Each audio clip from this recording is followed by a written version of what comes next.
everyone. I am once again being threatened by having my account suspended or shut down by TikTok.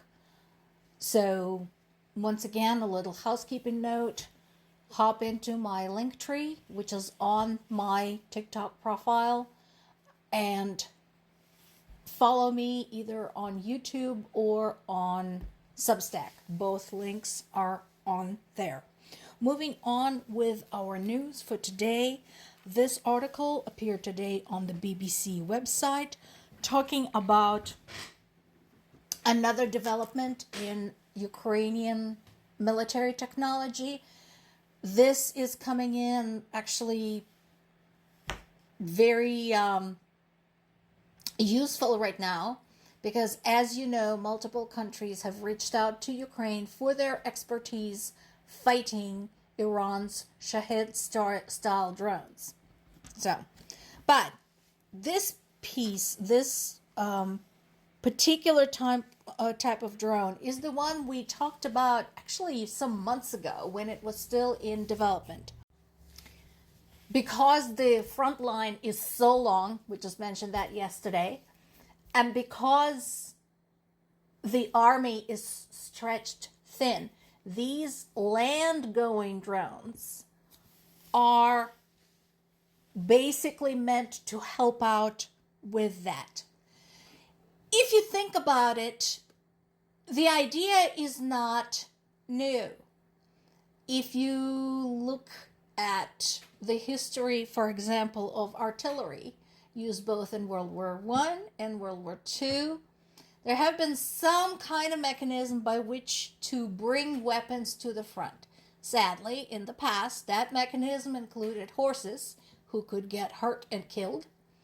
Also, cars and motorcycles, which required a driver who could also be hurt and killed. So these robots do not require either. They are automated, and like other drones, they are controlled by a combination of artificial intelligence and human operators. This, by the way, is another advantage Ukraine has right now. It probably has the biggest, best trained, best qualified, and best battle-tested contingent of drone operators anywhere in the world.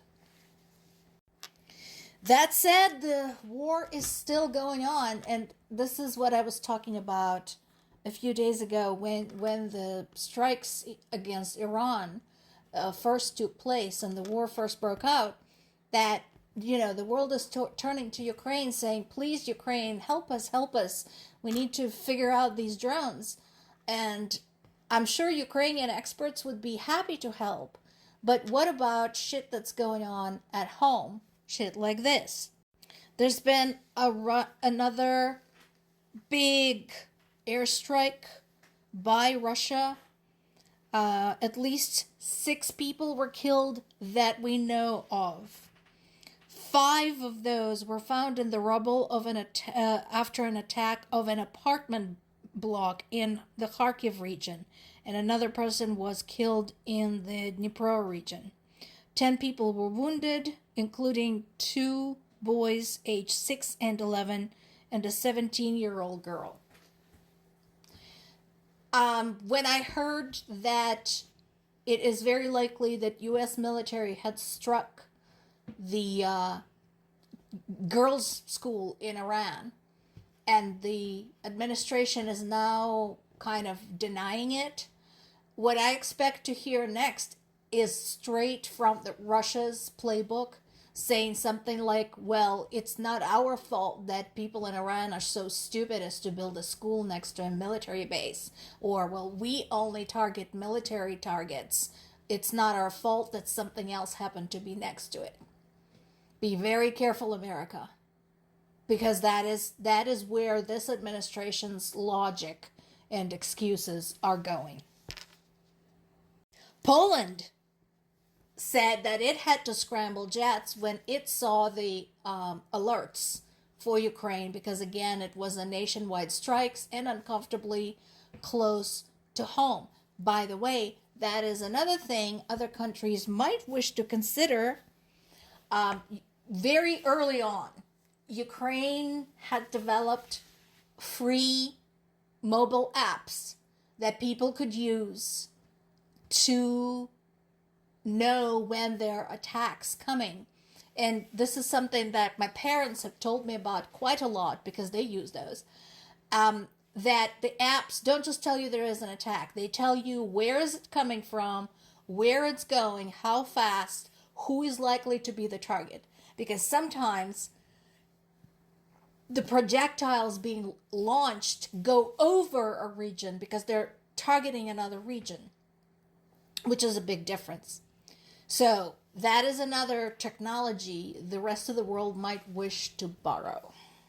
Now, this is again where, like, what the fuck, what timeline are we in? What alternative universe did we fall into? So the Trump administration is considering lifting sanctions on Russian oil because, of course, we have the mess in the Middle East, to alleviate the rising gas prices. And once again, I'm still not sure he twigs that Russia and Iran are allies. And that as we speak, Russia is lending its intelligence information and weapons to Iran to target US personnel and NATO allies personnel. Like, does he completely not understand this? Because based on what he's saying, he doesn't. Now, we do have a good collaboration here. An anti-drone system developed by an American company that was tested in Ukraine is planned to be employed in the Middle East. Again, that is good. And yeah, you're welcome for the testing. Because you're going to need that. Even as Russia is working to help Iran to strike American warships and other assets. You're going to need that shit. So I am curious again to see what comes out of this conversation between Ukraine and other countries as they're seeking Ukraine's expertise. Especially that, considering that not only Shahed drones, but also Russia's weapons are going to be used. And again, Ukrainians have plenty of experience with those. So, again, I think Ukraine wouldn't be out of line to say basically what's in it for us. Zelensky is being criticized for basically suggesting that he should send some Ukrainian soldiers to rough up Orban for holding up that 90 billion euro loan, and it's drawing wide criticism. I understand his frustration with Orban. I'm frustrated with Orban too. Should he have said it? Probably not. The fact that everybody's clutching their pearls about it after Russia's repeated suggestions that Europe should just be nuked all to fuck, and some statements by Orban and actions by Orban supporting Russia, comes across a little bit insincere. Plus, Hungary, specifically Hungary's pro-Russian foreign minister, accuses Ukraine of seeking to interfere in Hungarian elections. First of all, hun, in case you haven't noticed, Ukraine is a wee bit busy right now. It doesn't have time to do that. Second, I think you're confusing Ukraine with Russia. Look at the map. Those are two different countries. More to come.